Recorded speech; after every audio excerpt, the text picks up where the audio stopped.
In last episode, Reacher's old army united, the 110th Special Investigators, have finally traced Robert Patrick's vile Langston down, after he's been attempting to pick off the members of the team one by one.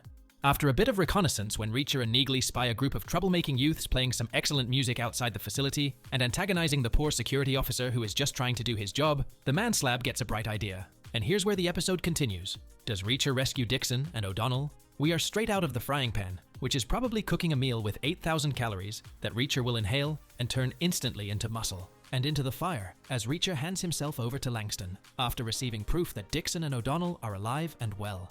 Langston, as is expected from all Reacher antagonists, must make remarks about the man's stature, admiring the majesty of Reacher's sheer girth.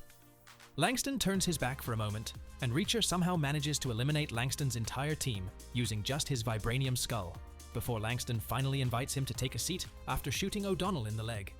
Outside, Neagley partakes in a spot of shooting NPCs in a barrel as she snipes the guards before telling Senator Lavoie's team to proceed with the infiltration, after calling in a favor to the sketchy senator in exchange for the assistance they provided earlier in the season. Meanwhile, she takes on the role of the noisy kids outside, playing music to draw out the poor minimum wage guard back out of the gate. Langston is irritated by this piece of musical artistry, having punched Reacher's face a number of times with very little effect. Suddenly, the raid happens, and Reacher is freed thanks to the metal fastener that he'd previously stowed away in his boot. Langston, realizing his team is outnumbered now, encourages his remaining cronies to run, and they head for his helicopter, with O'Donnell and Dixon strapped onto their beds, just like the rest of the 110th who took their final flight from this helicopter. However, they're not getting away that easily. Reacher runs after the helicopter with the grace of an elephant in heat, combined with the arthritis of an 80-year-old man, and jumps as his sheer mass renders gravity irrelevant, to grab onto the wheel of the chopper. It's utterly ridiculous and absolutely magnificent. Shenanigans ensue upon the chopper, and of course, Reacher gains the upper hand, freeing Dixon and O'Donnell, although he still rescues Dixon from falling to her death via some tremendous one-armed grab on the stretcher. Langston realizes his days are numbered and offers up some information, but Reacher informs him that he doesn't need anything and allows him a private tour of the skies of New York State for 30 seconds before it all comes crashing down. Good riddance to bad rubbish. Reacher establishes that the pilot knows where to take the characters, which is a conveniently remote house in a snowy landscape that is perfect for a secret attack. What happens to Mahmoud and the military hardware? Azhari Mahmoud, our creepy little middleman and arms broker, arrives to purchase the little wing-equipped missiles that fell off the back of a New Age truck into Langston's hands, armed with $65 million in bearer bonds. Unfortunately for him, Langston doesn't answer the door. A blonde rhinoceros does. Reacher confronts Mahmoud about his role in the murder of his friends, which Mahmoud brushes off, stating that he was just a middleman all along and that it's just business, even remarking about how distasteful it is to fire a gun. So Reacher shoots him, and so do the rest of the 110th. Every single bullet from their clip too, just to make sure. However, the pilot who was only doing his job and the scientist hired by Langston remain in the basement. Both plead for their lives, and Reacher is content to let them go as they fly away in the helicopter, but only until they're over the Hudson River.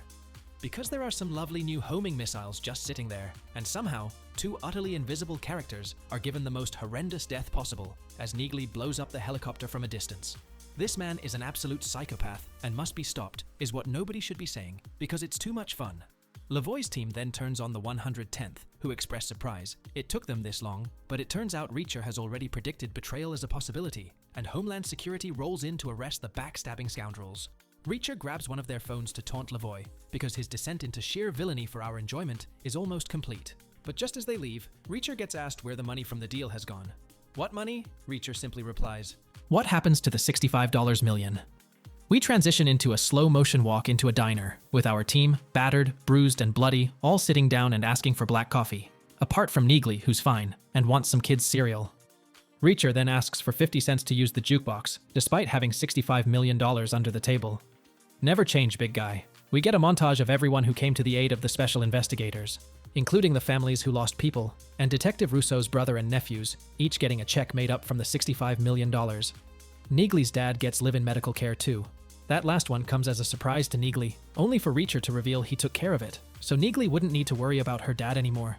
The big guy continues to melt everybody's heart as he tells O'Donnell that he's put enough money into a trust fund for his kids to ensure they can go to private school, college, trade school, and do whatever they like. He even informs Dixon he's set up an LLC for her in Delaware to allow her to choose her own work going forward. But what has Reacher done for himself with the money? Well, he needs a new toothbrush. He's serious too. The group then poses for a last photo before they part ways, after toasting to absent friends. It's a genuinely lovely moment that reminds the audience that, as silly as this show can be, it would never work as well as it does without the earnestness and heart of the main man. The next morning, Reacher wakes up alone in a motel room, and do we see despondency on his face? It's short-lived, however, as Dixon drops by one last time, and with a parting gift, a toothbrush. Completionists cheer everywhere, as Reacher's teeth can once again be sparkling. He wants a bit more than a toothbrush from Dixon, but she's hitting the road. We transition to Reacher and Neagley at the bus station, where Reacher reveals he has, in fact, spent money on himself. The world's most frugal man has purchased a bus pass to get him across the country for a full year. What an investment. Neagley admits she isn't happy with the arrangement the 110th have, only getting in touch as and when necessary, and tells Reacher to stay in touch, reminding him that they're his team, soldiers, and friends, but also more than that. Reacher takes a moment, letting Neagley's sentiments sink in, and then boards the bus. He sits across from an older gentleman, who inquires as to what he's been doing in town. Visiting family, he replies.